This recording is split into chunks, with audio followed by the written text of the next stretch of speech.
Hello, this is Matt Cannon with my thoughts of the day out here in nature. And I want to start off, as I usually do, with a quote. And today the quote is from the great Sherlock Holmes. He says, "The world is full of obvious things which nobody by any chance ever observes." The world is full of obvious things which nobody by any chance ever observes. When you think about it, it's a very interesting way to look at it. Sherlock Holmes, of course, is known as being very keen on his observation skills. He notices things that no one notices.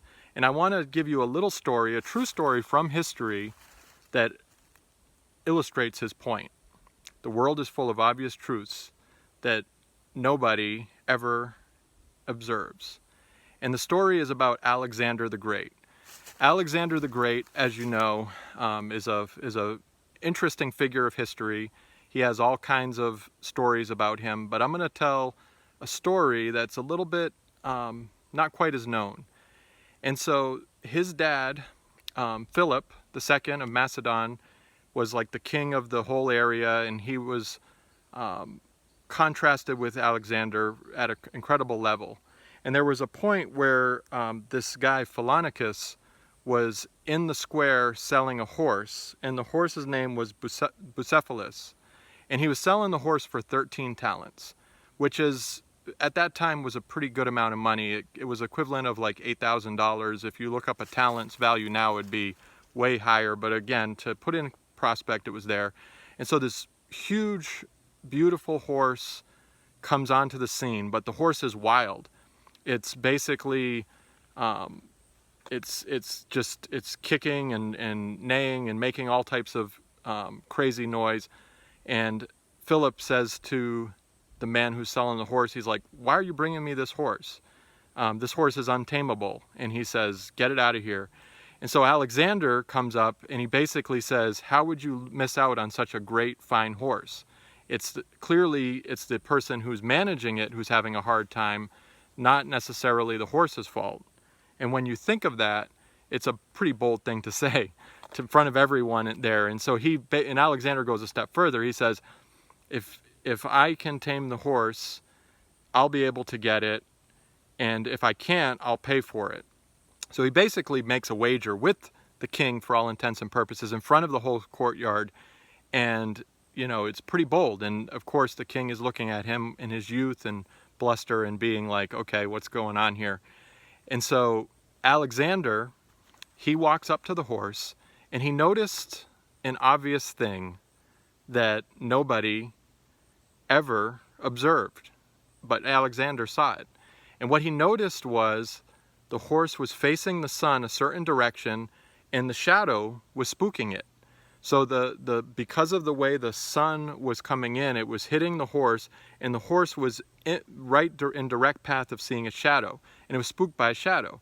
Alexander noticed this obvious thing, and what he did is he came up, he gently talked to the horse, you know, kind of petted him, and then turned it so that it was no longer in that position, so that the shadow was behind it. And very gently, he walked it, and after it was calm, he mounted it. And then he got into a light gallop with it, and then next thing you know, he was off to the races, just really working the horse over. And it turned out that the horse became a very loyal, dependable horse to Alexander, and he learned how to do it. But he was able to see obvious things that no one else, by any chance, ever observes. So just like Sherlock Holmes, Alexander had this capability to see things that nobody by any chance ever observes. So, and Philip, his response was, you know, surely Macedonia is too small for you. You need to go beyond that in your what you're going to conquer, because he was impressed that his son was able to do this. And so, what are the things, and to bring it full circle, I'm not just telling you the story for the sake of telling you the story, but here was a simple shift of direction. He was shifting the horse's direction so that it was not in the path of the sun in such a way to make it be spooked by a shadow. And he basically turned it towards the sun instead of away from the sun, because it was turned away from the sun was shining on it and the shadow was right in front of it. So he put it towards the sun. And I think sometimes we don't realize that there's a simple thing, and I'll tell you a simple thing. What you pay attention to and what you focus on is what you're going to see. So if you're paying attention to the things that are positive in your life and good in your life, you're going to see more of that. And it's an obvious thing that barely anyone ever observes. If on the flip side, if you're focused on your shadow, or you're focused on, and to make it kind of bring here to your fears or past or whatever it may be, or you're just focused on what people are going to think about you, you're going to be spooked, and you're going to be fearful of going forward with that path that you're on. So the world is full of obvious things that nobody by any chance ever observes. Alexander was able to tame Bucephalus, the horse. One other interesting thing that is pretty remarkable that a lot of people don't know: how did Alexander have these capabilities? Well, he had a tutor.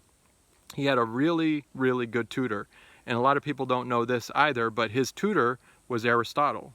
So he had this wise man who probably taught him how to observe obvious things that nobody by any chance ever observes, just like Sherlock Holmes. Sir Arthur Conan Doyle, was probably taking it from other sources, rinse and repeat, reuse, and he was able to notice that Bucephalus really was an admirable, good horse, and he was able to come in, tame it, and now we have the story for our example to reinforce it for other things that we want to accomplish. So just a quick little story on this. What are you missing today? Pay attention to those obvious things that nobody by any chance ever observes. If you do that, you're going to be in a good spot. So this is Matt Cannon. These are my thoughts of the day. Signing out.